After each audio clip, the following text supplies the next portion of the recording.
परीक्षित के दिमाग में कीड़ा फिर आ गया। जब महाराज सुनाने लगे, उन्होंने कहा महाराज संस्थापनाय धर्मस्य प्रशमाय तरस्य च अवतीर्णो हि भगवान अंशेन जगदीश्वर सकथम धर्म से तू नाम कर्ता वक्ताभिरक्षता और प्रतीपमाचरत। फिर क्वेश्चन हो गया, वही प्रश्न, वेद के कर्ता, वेद के बनाने वाले और वेद के उपदेशक स्वयं भगवान वेद विरुद्ध काम करेंगे तो फिर औरों का क्या हाल होगा? संसार में सर्वत्र अनाचार, भ्रष्टाचार, पापाचार, व्यभिचार का इतना विस्तार हो जाएगा कि संसार समाप्त हो जाएगा।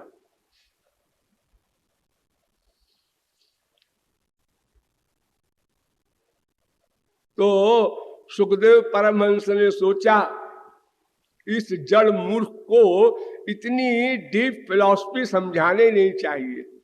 महापुरुष जब अपने शरणागत को कोई चीज समझाता है तो साथ में नोट भी करता जाता है, इसके आगे और जाएं या नहीं, इसके आगे लोग नहीं जा पाएंगे, काट देता है वैसे। क्योंकि जहां का आइडिया नहीं जीव को, वहां की बात अगर समझाई जाए तो समझ नहीं सकता, याद कर ले भले। वैसे तो हम लोग बड़ा गुमान रखते हैं अपनी बुद्धि का, हाजी ऐसा क्या है नहीं समझ सकते हम लोग।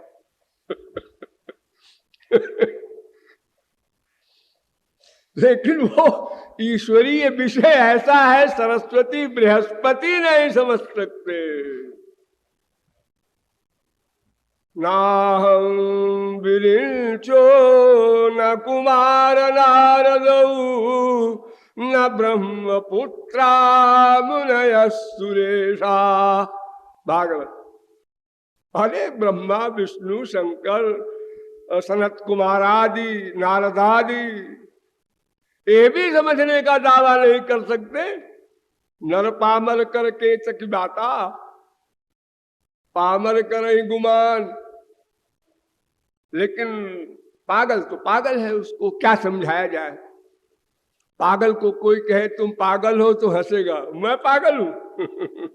देखो भाई हमको पागल कहते, ये हाल है हम लोगों का। संत महात्मा भी हमको डांट देते हैं, अगर कभी सही सही बात कह देते हैं तो भी अपने मन में सोचते हैं हमको बार बार पागल कहते हैं। कोई पागल थोड़ी। लेकिन हम महाराज जी से क्या कहें, असभ्यता होगा कहना। हाँ, इसी मिथ्या अहंकार ने तो अनंत जन्म नष्ट किए। तो सुखदेव परमहंस ने वहीं पर रास का प्रकरण ही काट दिया। उन्होंने कहा ऐसा है कि वो अब इसके आगे चलो, बस हो गया, बहुत हो गया, तुम्हारे लिए पर्याप्त है। समझा दिया, यद्यपि कि धर्म व्यतिक्रमो दृष्टो ईश्वराणांच साहसम। जो ईश्वर लोग हैं, महापुरुष और भगवान, इनमें धर्म के विपरीत आचरण शास्त्रों वेदों में तमाम भरा पड़ा है। उत्पत्ति पांडु सुतन की करनी, सुनि सतपंथ डर्यो। पांडव कैसे पैदा हुए वही शुरू हो गया सिद्धांत करेक्टरलेस का। फिर पांचों पांडवों ने एक श्रीमती बनाया और माशाअल्लाह हो गया। अनुज बधू भगिनी सुत नारी का सिद्धांत अब क्या बनेगा? बड़े भाई की भी वही बीबी है, छोटे भाई की भी वही बीबी है। अब राम को बुलाओ, कह दो कि सब पांडवों को समाप्त करें। एक भाभी को बीबी बनाए हैं और एक छोटे भाई की बीबी को बीबी बनाए हैं। अरे जब पांच पांडव एक से एक बड़े हैं तो बीबी एक की भाभी भी तो हुई और एक छोटे भाई की बीबी हुई। लेकिन कोई भी व्यवहार भगवान और महापुरुष का वो माया से परे होने के कारण, शुद्ध होने के कारण न मय्यावेशित धियाम काम कामाय कल्पते भर्जिता क्वचिता धाना प्रायो बीजाय निश्चते। जैसे भाड़ में पड़ जाने के बाद गेहूं चना जब चबेना बन जाता है तो फिर उसमें बीज शक्ति नष्ट हो जाती है, ऐसे ही उन लोगों के द्वारा जो कार्य होता है उसके कर्ता भगवान हैं, और भगवान को न पुण्य छू सकता है न पाप छू सकता है, वो कर्तुम अकर्तुम अन्यथा कर्तुम समर्थ है।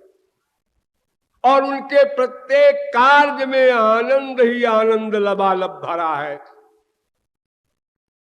और तो और सबसे खराब देखो जो किसी मनुष्य या भगवान का कार्य होता है क्रोध। क्रोध वो रूप देखना भी पसंद नहीं करता कोई। लोभ में से युक्त कोई आदमी हो, काम से युक्त कोई आदमी हो, उसको देखो कोई खास बात नहीं, लेकिन क्रोध से युक्त अगर कोई कामदेव को भी देख ले तो फिर देखना नहीं पसंद करेगा।